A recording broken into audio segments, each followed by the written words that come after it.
नमस्कार दोस्तों, स्वागत है आपका द ग्राउंड रिपोर्ट में। मैं हूं समीर आत्मज मिश्र। दिल्ली में नए मुख्यमंत्री का शपथ ग्रहण समारोह कल हो गया और रेखा गुप्ता ने मुख्यमंत्री के तौर पर शपथ ली। बहुत ही भव्य कार्यक्रम आयोजित किया गया था दिल्ली के रामलीला मैदान में। तमाम प्रधानमंत्री मोदी पहुंचे वहां पर, गृहमंत्री अमित शाह, तमाम मुख्यमंत्री पहुंचे और एनडीए के भी बहुत सारे नेता पहुंचे। इस कार्यक्रम के बाद प्रधानमंत्री ने एक और कार्यक्रम रखा था और वो था एनडीए के मुख्यमंत्रियों की एक बैठक रखी थी। और इसमें चूंकि बहुत सारे मुख्यमंत्री या तो शपथ ग्रहण में आए थे और नहीं भी आना था तो फिर ये कार्यक्रम था, तो इस वजह से जो तमाम मुख्यमंत्री थे एनडीए शासित राज्यों के, वो लोग इसमें आए, शामिल हुए। और लेकिन इस कार्यक्रम में रंग में भंग पड़ा। रंग में भंग ये पड़ा कि बिहार के मुख्यमंत्री नीतीश कुमार न तो शपथ ग्रहण समारोह में पहुंचे, न ही वो एनडीए के मुख्यमंत्रियों की बैठक में पहुंचे और न ही उन्होंने इसके लिए कोई वजह बताई। बैठक में तो शपथ ग्रहण समारोह में उत्तर प्रदेश के मुख्यमंत्री योगी आदित्यनाथ भी नहीं पहुंचे और ये कहा गया कि इसको भी लेकर चर्चाएं हुई। लेकिन योगी आदित्यनाथ का एक ट्वीट उस समय आया जब शपथ ग्रहण समारोह शुरू हो चुका था, सारे लोग वहाँ पर कार्यक्रम स्थल पर मौजूद थे और कुछ देर बाद रेखा गुप्ता शपथ लेने वाली थी। उसी समय एक ट्वीट आया उत्तर प्रदेश के मुख्यमंत्री योगी आदित्यनाथ का कि वो नहीं पहुँच पाएंगे। उन्होंने बधाइयाँ दी और न पहुँच पाने की वजह उन्होंने बताई कि उत्तर प्रदेश विधानसभा में बजट पेश किया जा रहा है। कल उत्तर प्रदेश विधानसभा में बजट पेश भी किया गया। वित्त मंत्री सुरेश खन्ना है तो उन्होंने बजट पेश किया और मुख्यमंत्री योगी आदित्यनाथ का ट्वीट जब आया है तब तक बजट पेश हो चुका था। खैर, वो नहीं गए, कोई बात नहीं। उसकी वजह बजट पेश हुआ था तो तमाम मीटिंग्स करनी थी। लेकिन नीतीश कुमार की गैर मौजूदगी तमाम सवाल खड़े कर रही है और सिर्फ नीतीश कुमार ही नहीं गए। एनडीए का एक और महत्वपूर्ण घटक बिहार में, जी हां, चिराग पासवान की पार्टी यानी लोक जनशक्ति पार्टी रामविलास, वो चिराग पासवान भी उस बैठक में नहीं पहुंचे, शपथ ग्रहण समारोह में नहीं पहुंचे। मुख्यमंत्रियों की बैठक में तो उनको जाना नहीं था। और बिहार के एक महत्वपूर्ण नेता जो हम पार्टी के नेता हैं जीतन राम मांझी, वो भी नहीं पहुंचे वहां पर शपथ ग्रहण समारोह में। तो बिहार में एनडीए के नेताओं का, जो एनडीए के घटक दल है, उनमें केवल भारतीय जनता पार्टी के नेता पहुंचे। हालांकि नीतीश कुमार की पार्टी के दो नेता लल्लन सिंह और संजय झा वहां पहुंचे थे, लेकिन नीतीश कुमार नहीं गए। और कहा यह गया कि वो शायद अपनी जो प्रगति यात्रा लेकर निकले हुए, लेकिन प्रगति यात्रा जारी रहती है, उसमें वो और कार्यक्रम कर सकते हैं, यहाँ आ सकते हैं, लेकिन वो नहीं गए। और ये सवाल इसलिए उठ रहे हैं कि क्यों नहीं गए। तो ऐसा नहीं है कि नीतीश कुमार पहली बार वहाँ नहीं गए। दरअसल ऐसी किसी भी बैठक में, ऐसी किसी भी मीटिंग में नीतीश कुमार नहीं जा रहे हैं जिसमें प्रधानमंत्री नरेंद्र मोदी या गृह मंत्री अमित शाह के साथ उनको सीट शेयरिंग करनी पड़े, वो एक मंच शेयर करना पड़े, एक जगह बैठना पड़े। आपको याद होगा कि पिछले कई बार से गृह मंत्री अमित शाह का पटना का कार्यक्रम रद्द हुआ। नीतीश कुमार दिल्ली जब भी आ रहे हैं तो वो न तो गृह मंत्री अमित शाह से मिल रहे हैं और न ही प्रधानमंत्री मोदी से मिल रहे हैं। तो ये जो सारे सर्कमस्टेंसेस हैं, और बीच बीच में ये बात होती भी रहती है कि नीतीश कुमार फिर से जगह तलाश रहे हैं, फिर से कोशिश कर रहे हैं और फिर से एनडीए छोड़कर इंडिया गठबंधन में जाने की कोशिश कर रहे हैं। तो उस परिप्रेक्ष्य में अगर देखा जाए तो ये बहुत ही महत्वपूर्ण बात है कि वहाँ वो नहीं पहुँचे और उसके लिए उन्होंने कोई कारण भी नहीं बताया योगी आदित्यनाथ की तरह कि मैं नहीं पहुँच पा रहा हूँ या नहीं मुझे पहुँचना है।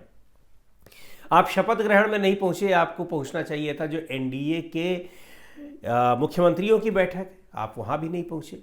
इसका मतलब इस सीधे तौर पर नहीं बैठना चाह रहे हैं, प्रधानमंत्री मोदी से मिलना चाह रहे हैं और न ही वो गृह मंत्री अमित शाह से मिलना चाह रहे हैं। दूसरी ओर चिराग पासवान के लिए बताया जा रहा है कि वो दुबई में थे, उनको पता था कि ये है, तो अगर उनको आना होता तो दुबई से यहाँ आना कोई बड़ी चीज़ नहीं है। लेकिन एक बार ये समझा जा सकता है कि वो विदेश में है, इसलिए नहीं पहुँच पाए। लेकिन जो दिलचस्प और हैरान करने वाला मामला है वो जीतन राम मांझी का है। आपको याद होगा कि पिछले कुछ समय से जीतन राम मांझी की भी नाराज़गी ज़बरदस्त चल रही है। जीतन राम मांझी कैबिनेट मंत्री हैं, लेकिन वो भी नहीं शपथ ग्रहण समारोह में आए।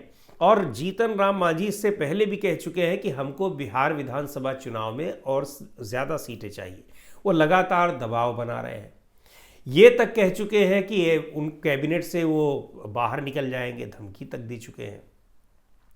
और पिछले दिनों एनडीए के सांसदों की बैठक बुलाई थी प्रधानमंत्री नरेंद्र मोदी ने, उसमें भी वो नहीं गए। तो ये सारी चीज़ें बता रही हैं कि एनडीए में, बिहार में एनडीए के भीतर क्या चल रहा है। आने वाले दिनों में 6-7 महीने के बाद चुनाव होने हैं वहाँ सितंबर में, अक्टूबर में। उसके पहले सभी दल ये लगातार दबाव बना रहे हैं ज़्यादा से ज़्यादा सीटों के लिए, और भी दबाव बना रहे हैं। वो चाहे हम पार्टी हो यानी जीतन राम मांझी हो, चाहे चिराग पासवान की पार्टी हो, या फिर नीतीश कुमार की पार्टी।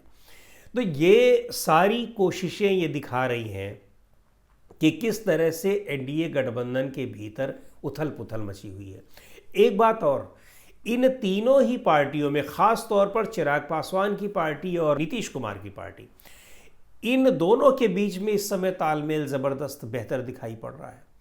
और दोनों ही पार्टियां, नीतीश कुमार से तो दोस्ती की बातें लालू यादव बार बार कहते हैं।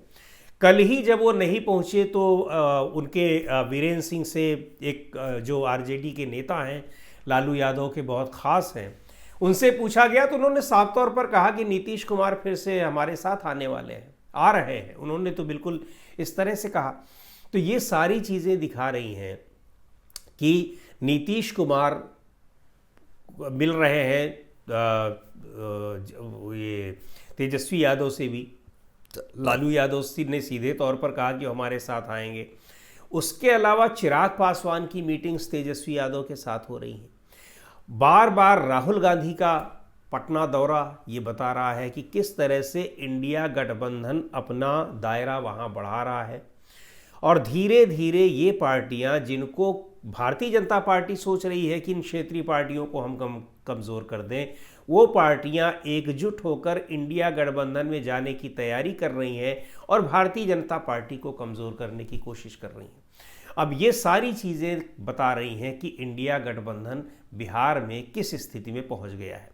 हालांकि महाराष्ट्र में भी गठबंधन की स्थिति ठीक नहीं है, लेकिन महाराष्ट्र में जो एनडीए गठबंधन यानी महायुति की तीनों पार्टियां हैं, भारतीय जनता पार्टी, शिवसेना, एकनाथ शिंदे वाली, और अजीत पवार की एनसीपी, अजीत पवार और एकनाथ शिंदे, फडणवीस, ये तीन के तीनों साथ वहाँ पर दिखाई पड़ रहे थे। तो वहाँ की जो कटुता है या वहाँ पर गठबंधन में, महायुति में जो चल रहा है, वो तो दिल्ली में मुख्यमंत्री के शपथ ग्रहण समारोह में नहीं दिखाई पड़ी।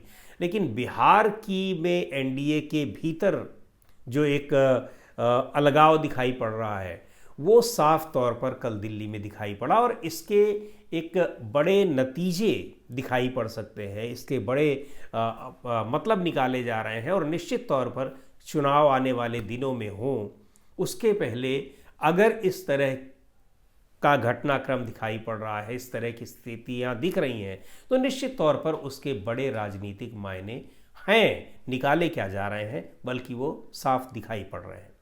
तो दोस्तों, इसका क्या नतीजा निकलता है देखते हैं। आज की इस वीडियो में इतना ही। अगले वीडियो में फिर मिलेंगे एक नए विषय के साथ, एक नए मुद्दे के साथ। द ग्राउंड रिपोर्ट के यूट्यूब चैनल को आपने अब तक सब्सक्राइब न किया हो तो ज़रूर कर लें। हमारे वीडियोज़ को लाइक करें, शेयर करें और अपने सुझाव भी हमें ज़रूर भेजें।